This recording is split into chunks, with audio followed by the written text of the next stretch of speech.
Rawr. When did we all get this dumb? Almost only counts in horseshoes, hand grenades, and nuclear warfare. I don't see any bodies, so it doesn't count. I'm angry about tax. I'm the chef. I want to hear one thing. Yes, chef. Come on, man. Use your brain. The Why I'm Angry podcast starts now.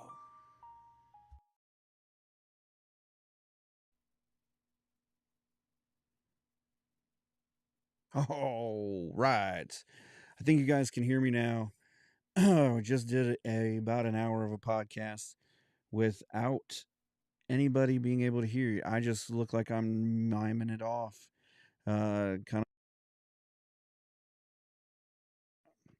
And so this is the chef, Aaron Hanover. We are here in the Freestyle Man Cave studio here in Ohio, broadcasting for the Freestyle Creative Group. And it's going to be a big show. I mean, we're re-recording. Obviously, I've gotten the practice of doing it the first time. And unlike the last time where we lost our fix for world peace, I'm going to, just redo it, get back through it. And some of the things we're going to talk about is obviously Doge. Doge is a big thing in everybody's mind today. Everybody's got an idea about what they're doing. People are being fired. We know some people that are being laid off because of the government layoffs, and so it affects everybody. But at the same time, we've got some positive ideas about it too. Secretary of State Marco Rubio is out and about. Germany is holding federal elections. Economic developments. BP is doing some stuff with a shift in policies. Going to be a big show. Some would even say huge. But as we're getting into this, just again, make sure that you're getting on and you're liking, and sharing. With that, make sure that you're sending any comments or questions into the comments. I can see them. I have them right there at the bottom of my screen. I can bring them up and put them in. Have a conversation with you guys. If you're on the podcast, obviously you can't live comment. You can put comments in, and I still see those comments pop up. And I'll bring them into the show as much as possible in our next episode. But if you want us to comment on a certain article, or you want us to get to do to talk about something, shoot me an email. Tell me you like us. Tell me you hate us. Tell me I'm terrible. Tell me I need to work out. Whatever you want to tell me. Why I'm Angry podcast at gmail.com. Easy as that. Shoot me a message on the interwebs with a Why I'm Angry podcast email, and we'll get on. We'll check it out. We'll talk about it, and we'll get you there. So I do need to take a quick break, and we'll talk to you soon.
right, coming out of the break here, guys.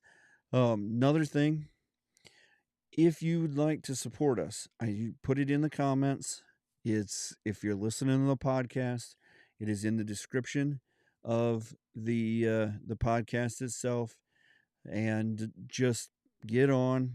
It takes you to a separate website called Spreaker.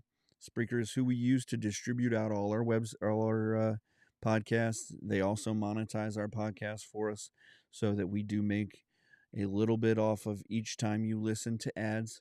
So I do appreciate you listening to the ads through the ad break and being back and listening to me now. And again, we're going to cut you off at an hour. And then if you're on the podcast, you'll get to hear an hour. And if you're a supporter, you'll get to hear the 2 hours or hour and a half or whatever, however long winded I am today. As much as I just talked for an hour, I may be long winded. I may shorten it up a little bit here, but make sure that you're getting on, you're follow, liking, and sharing us, because that's free and easy. And for the support, we're not asking for $1,000,000, $2 a month, and you get some of these extra add-ons to podcasts. We did a couple weekends. We did a weekend update on February 15th, and just all of that is on the backdoor side of things. So we're trying to add some value to it, and give you a place where you can support good family values and good country patriotic values. So yes, it's Why I'm Angry podcast, and these are the things that make us angry. But this is what's we're trying to get you out there thinking for yourself, giving you a place where your voice can be heard on our email address at whyimangrypodcast@gmail.com. Send us all those, all of those, and we'll get your voice out there to the people. And we're also, anytime you wanna comment in, we're here to be commented to. So, Doge, two things. One, this week it's working on the Department of Defense, making sure that it's investigating any potential misuse of funds, and it's also in the Internal Revenue Service, the IRS. Easy to say, IRS.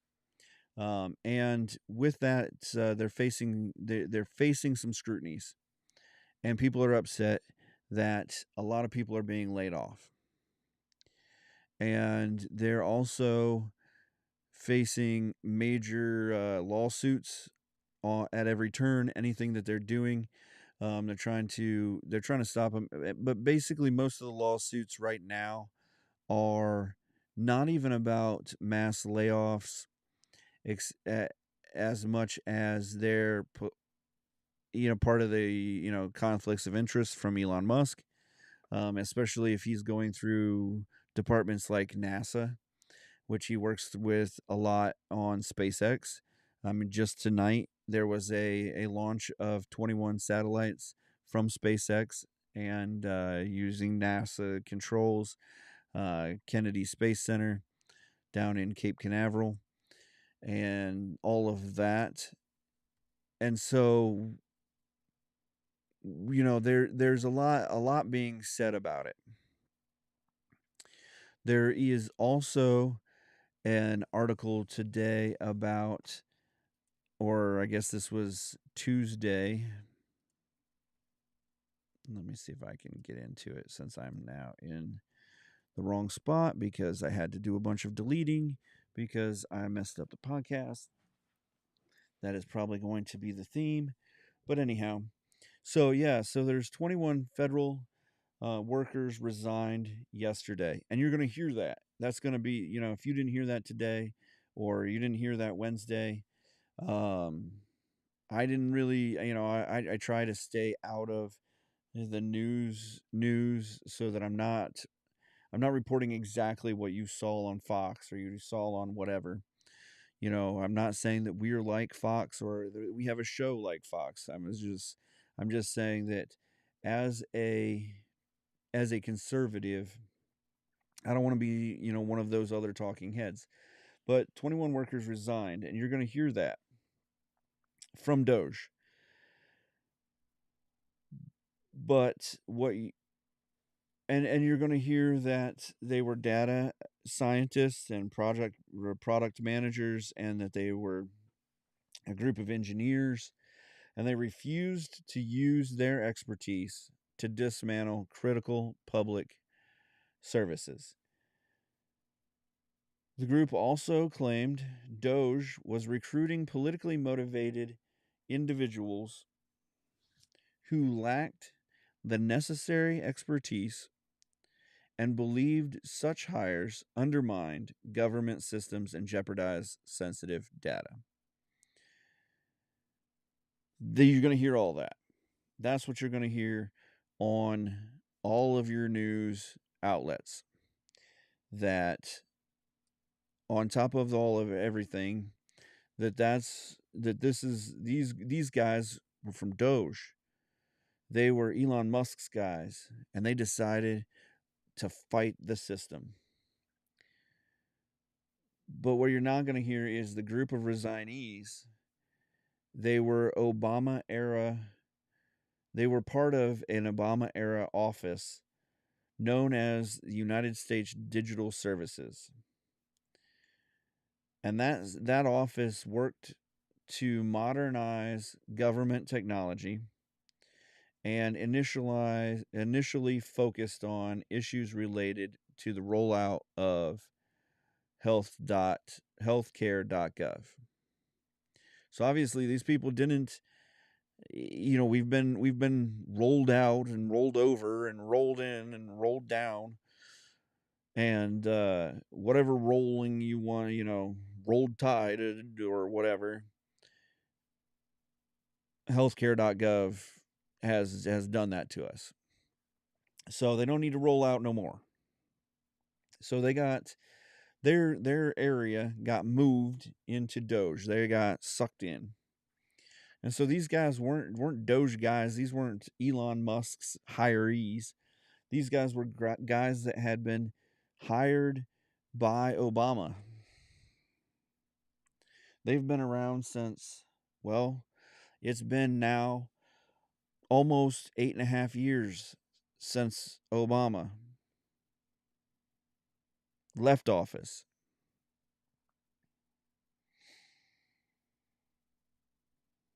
These guys they've been around 12-ish years or 10-ish years or whatever.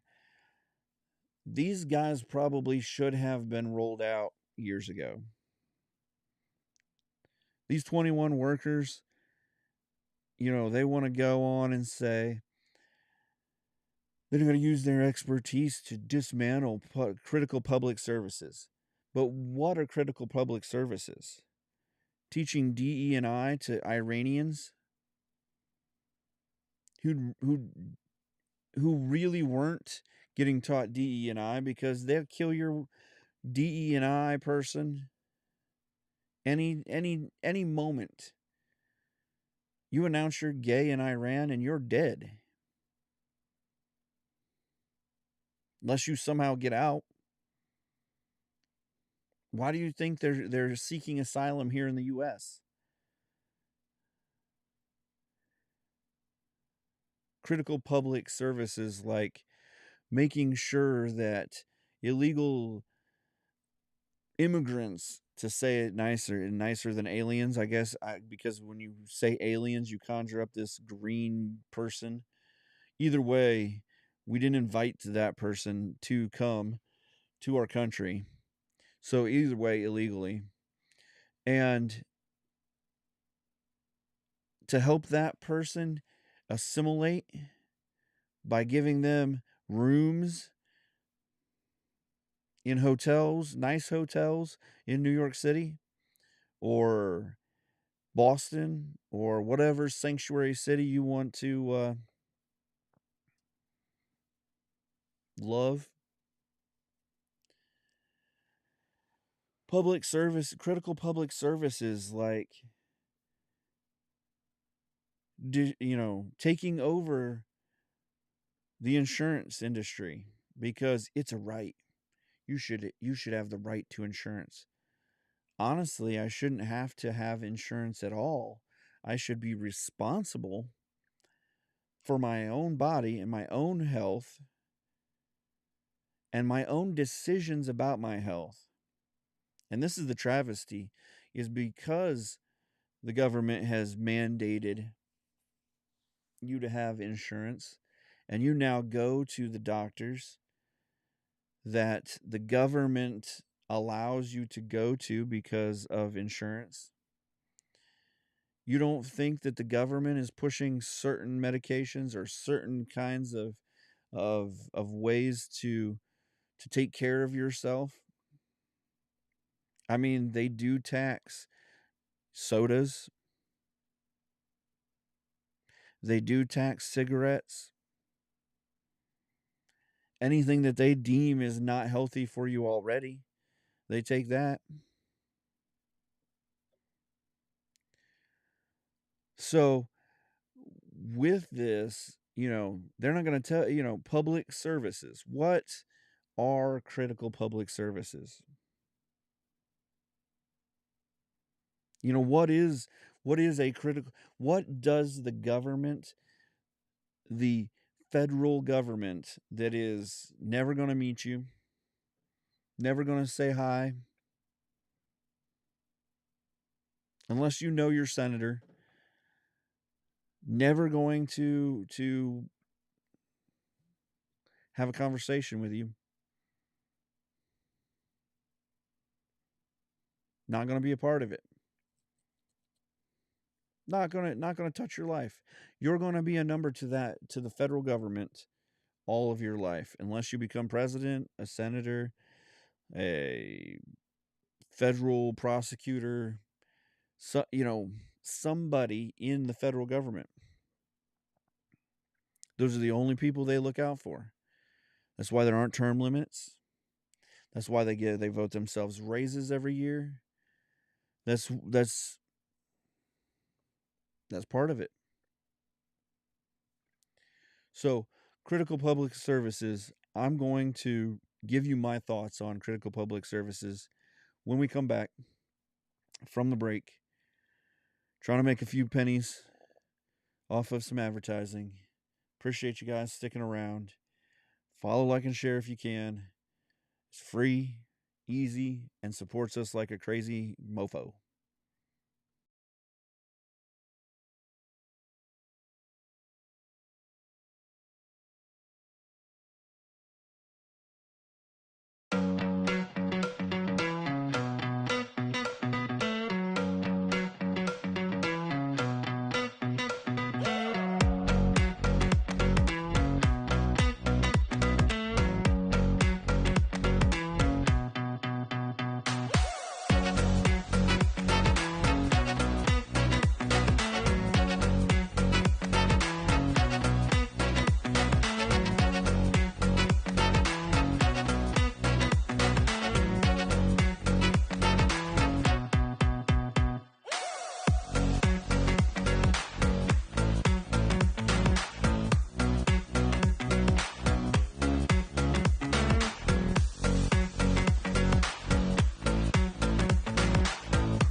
Back off this break here. I said I would tell you what I felt like critical public services were. So they're going through, like I said, the Department of Defense, which has always been a joke of, $1,000 toilet seats and, millions of dollars of equipment left in, in Afghanistan, but it was dismantled. It was disabled. They couldn't use it, and just all kinds of government waste. $40 spoons. All kinds of things like that. And so they're going through and they're looking for misuse of funds. And honestly, $1,000 toilet, 50 of them here, 50 of them there, $50,000, no big deal. I mean, honestly, when you spend billions of dollars, $100 billion on defense, whatever it is anymore, then $50,000 isn't anything. And so, you know, that's nothing. But if that $50,000 happens 100 times, maybe that 50 toilet seats get changed at 100 bases. Now there's $5 million. And honestly, in the grand scheme of $100 billion, if we made $100,000 a year, that's $5.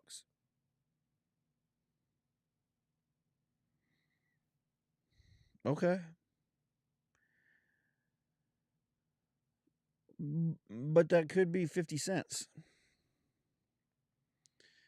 And if you did that every year, then that becomes, during a presidency, $20 million. So it's $20. And we just don't, we want to be good stewards as, especially as Christians, we want to be good stewards of the resources that we get. But the government should be good stewards of the resources that we give them. Because critical public services shouldn't be the IRS taking all of your money in taxes. Shouldn't be like that's that's why we fought England. And we want to say, oh well, we didn't know what the founding fathers were thinking. I mean, there's not the Federalist Papers, there's not, a whole account of what they were actually saying, and recorders and people writing books, and they, like, if we could actually read anymore, then we would know exactly what they thought.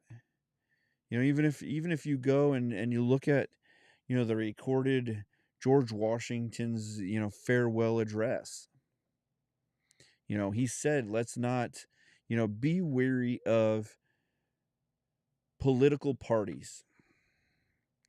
Because when you go to political parties, when political parties form, then that's a group of people, like-minded or not, that are seeking power. They're seeking to combine their forces to be more powerful than someone else. Why do you vote Republican or Democrat? Because that's where the power's at. There's only two choices. Because if you vote Green Party or you vote the Libertarian Party or whatever, you're throwing your vote away. And I hate to say that, because I think, I align a lot more often with the libertarians, or strict constructionists, or strict constitutionalists, or whatever. But there's not a group of us organized together with hundreds of millions of dollars or billions of dollars running for office. Because the system doesn't work in those parameters. It doesn't, if you go in and you if we had a strong third party candidate, that ran for president again, no one gets to 270 because there's 3 candidates running, and one of them gets, say chaos ensues, and one of them gets, a third party candidate could get 30%. Well, that only leaves 70% for the other 2. And that, that means that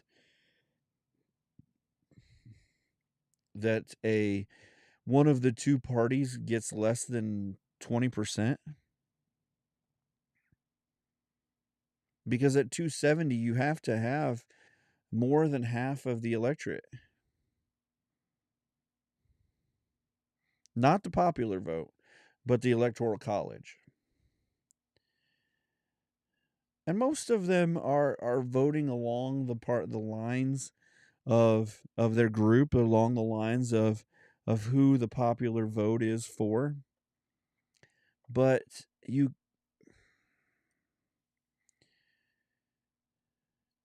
there were a third party,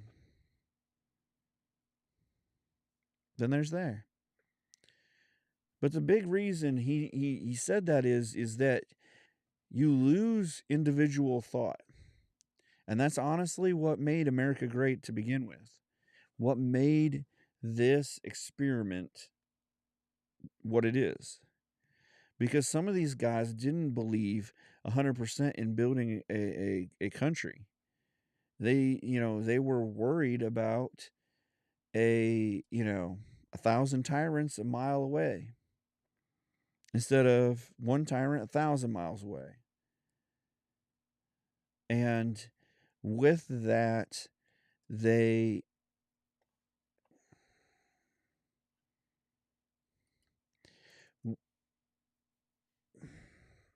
they still voted for it because their people believed in it.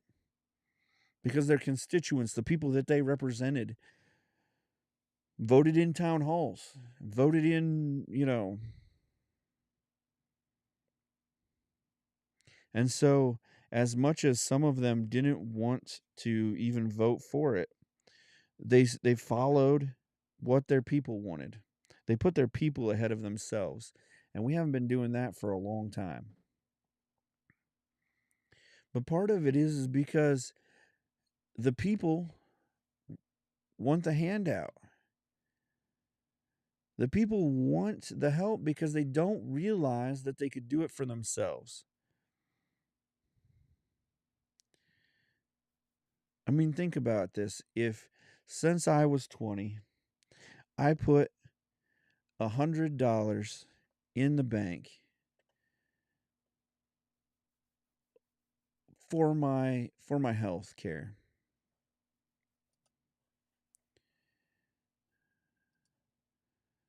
So for 20 years, there it is. So for 20 years times 12 is 240, and I put $100 in the bank.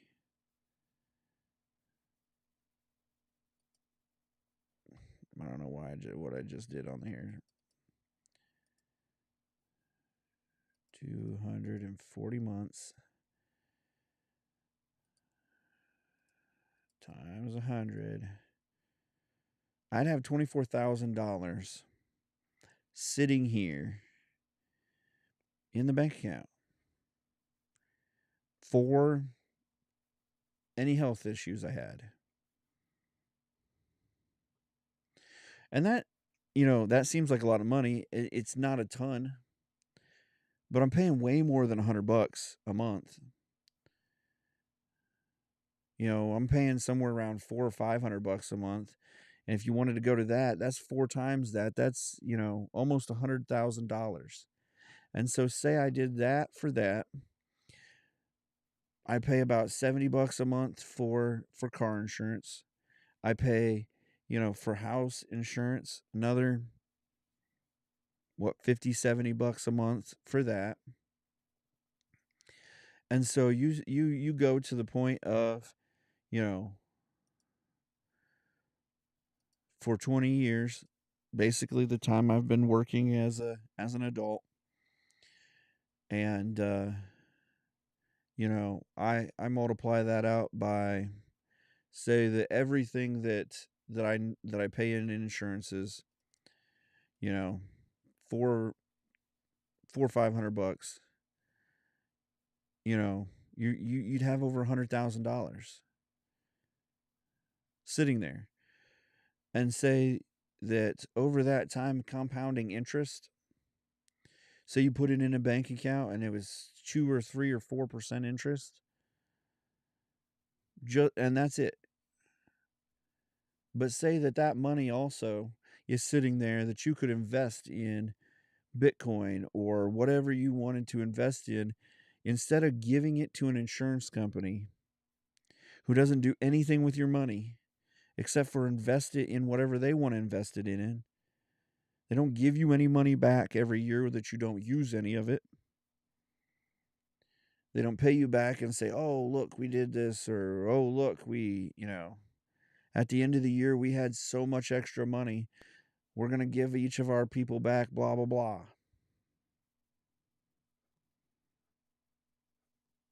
They don't do that.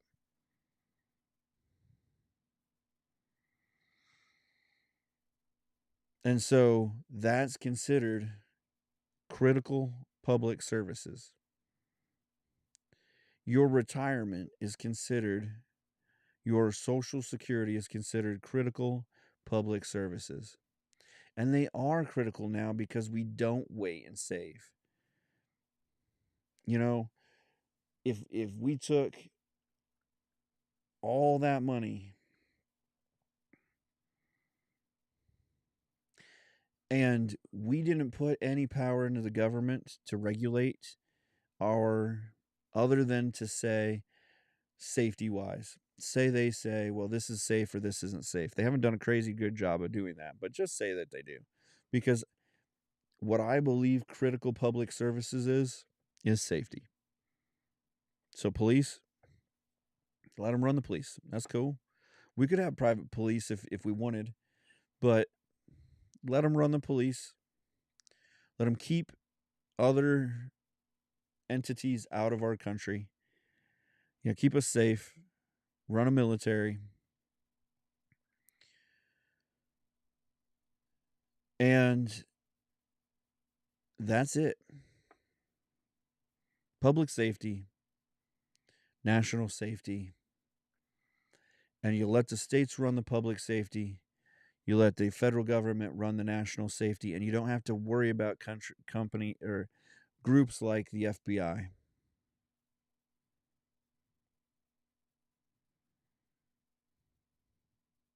You can. I mean, I guess the federal government could have an investigative group. That's fine. I don't have anything too major about that other than how they've treated people over the last 4 years, being selective in who they want to prosecute or persecute, however you want to see it. But with that also being said, you know,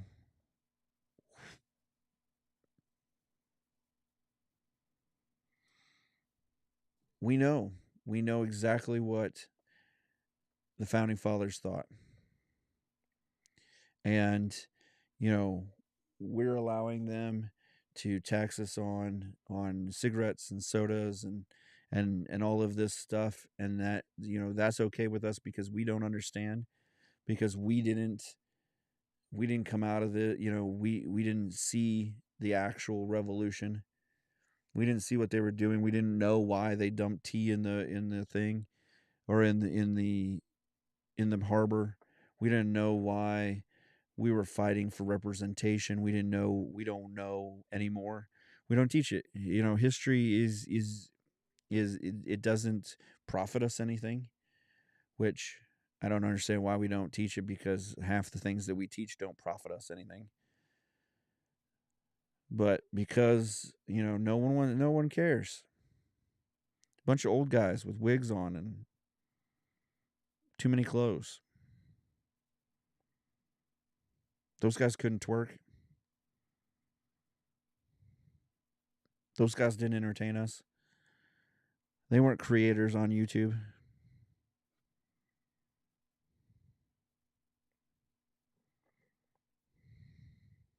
Next segment, we'll lighten it up here. But I will finish off why Doge is doing something that people don't really realize. Remember to follow, like, and share.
All right, guys. So, what Doge is doing, and this is just summing it all up. Doge is working on making the government more mobile, making the government smaller. Unfortunately, that comes as cuts. And like I said, I know people that have been cut. Um, unfortunately, and unfortunately, because I know that they're doing a good job, and I know that there are plenty of people in the government that are doing a good job. They're working hard. They're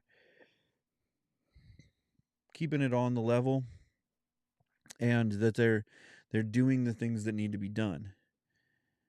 And it hurts me that those people are getting cut because they're last in, first out type people, and that kind of thing.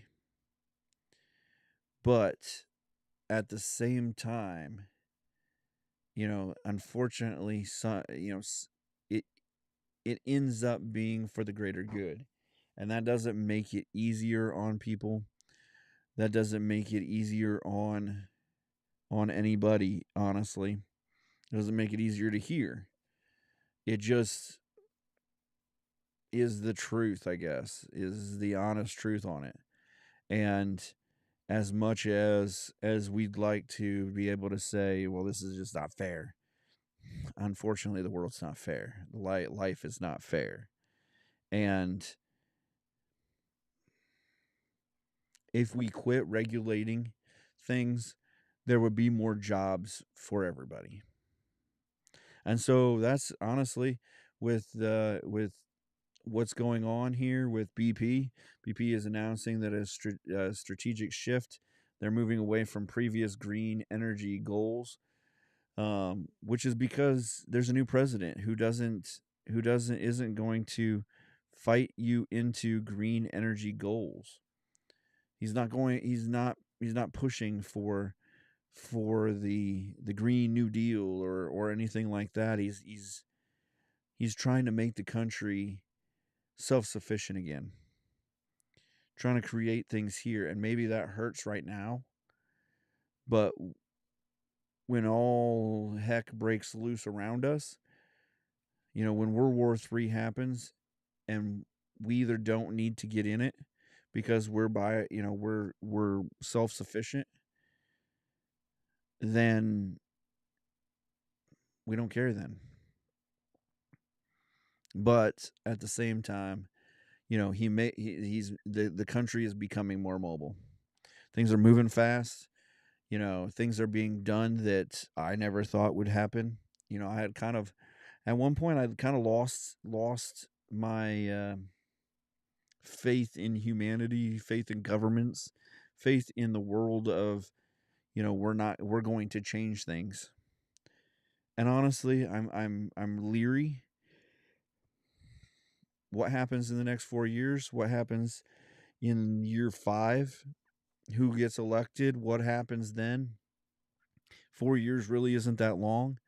I mean, as long as your kid goes from you know 1 to preschool or to kindergarten, and that's a whole age era basically of toddlerdom.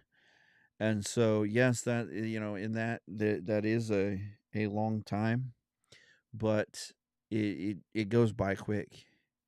And so 4 years isn't that long to be able to do a bunch of things. And so I think that right now he's doing a bunch of things, and hopefully then by the time he leaves, it's regulated and it's purring, it's running smooth, and that he can leave this place in a little bit better place for his kids, for us, for whatever. We could be wrong,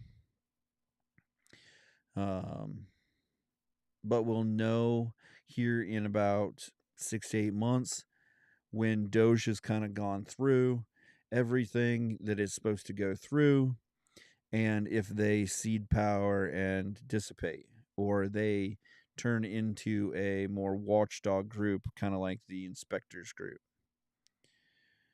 And so, we'll see. Again, a group of people can become powerful or can seek power. And that's that. So, just to get into something else, again, let's do the exercise in hooliganism. We're going to get into that again. It's I'm a big Columbus Crew fan, and we it's that time of year again. We started last week. Columbus Crew 42. We got the win, and now 4-2 victory for the Columbus Crew. Looks awesome, looks great, but we only scored 3 goals, and Chicago scored 3 goals also, but one of them was for us. So appreciate you, Chicago. Glad you're second on our score sheet now, and thanks a lot. So with that, we've got this week we've got another big week of soccer. Some things happened last week.